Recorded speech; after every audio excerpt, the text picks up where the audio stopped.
Okay, so this morning I'm gonna listen to some Christopher Poovey. There's two percussion pieces by him that I want to get to. I'm not sure which one we're doing first.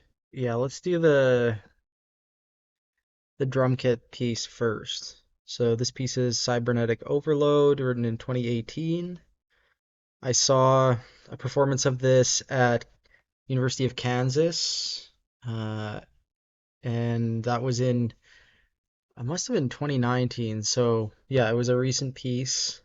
I had a piano piece on the same concert. It was like a composer exchange thing between the University of North Texas and KU. And yeah, Chris and I were in the same doctoral program at UNT. I believe he also has some degree from IU, Indiana University.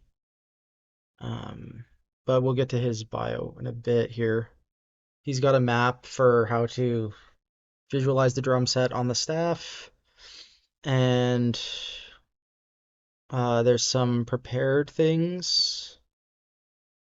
Opera gong on the snare, crash on the low tom, and a small resonant cymbal, I guess, on the same on the medium tom.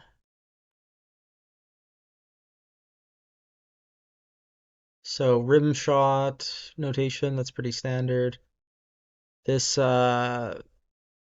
thunderbolt articulation means a scrape, and then there's a different scrape for the cymbals, different scrape articulation. And then a hand cymbal for muting. It's kind of nice. And then he gets into the preparations a bit more detailed here on their own page. Yeah, so Chris is composer, creative coder, media artist, and this VR opera on the front of his website is his doctoral project. Um, Highly recommend checking that out. I guess he's had some stuff last year at Mock Sonic, um, Cube Fest, Talon Music Week Festival, and then of course, yeah, he did something at UNT for the semi anniversary. I forgot about that thing. Yeah, he did his two graduate degrees at UNT and his BM at IU. He taught at Oberlin College, I think for like a year, straight out of his doctorate.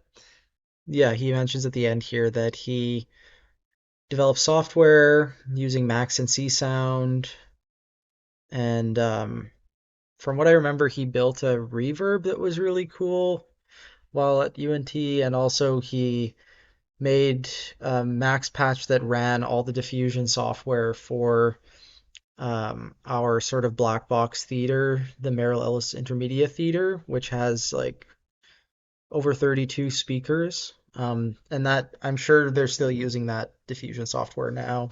Okay, let's give it a listen. I've put a link to a video recording of this in the description to this video if you're interested. I highly encourage you to listen along. Okay, so yeah, this is a nice score and a nice short piece.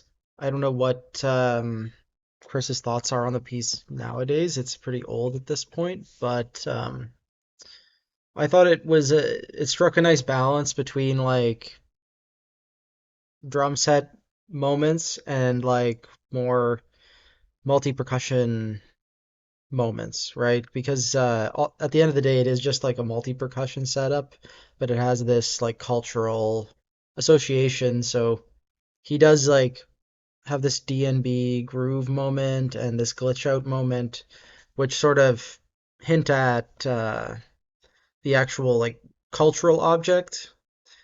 And obviously, the whole first movement is kind of focused on building up to that.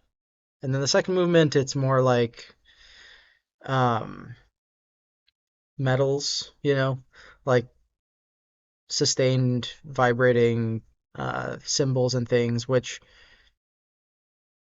is something that like when I was writing up drum set piece in my undergrad, I had a teacher tell me like that sort of stuff is much easier to listen to for long periods of time than just like straight drumming. And I think I tend to agree with that. It's like much more delicate sound world to live in.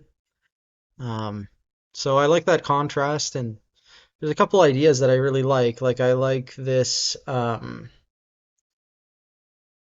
the introduction of a couple sustained things, like the crash at the end here. And there's one other big one is the I think it was a hi-hat maybe or a ride. Yeah, just to hit the ride cymbal at towards the climax of this first page. Whereas everything else is very like sharp and staccato. And then uh, doing the opposite in the second movement, having these moments where you choke the cymbal and or cut the sound off and have the bass drum cut it off. Um, yeah, it's a nice touch. A pretty unassuming little score. I think Chris was.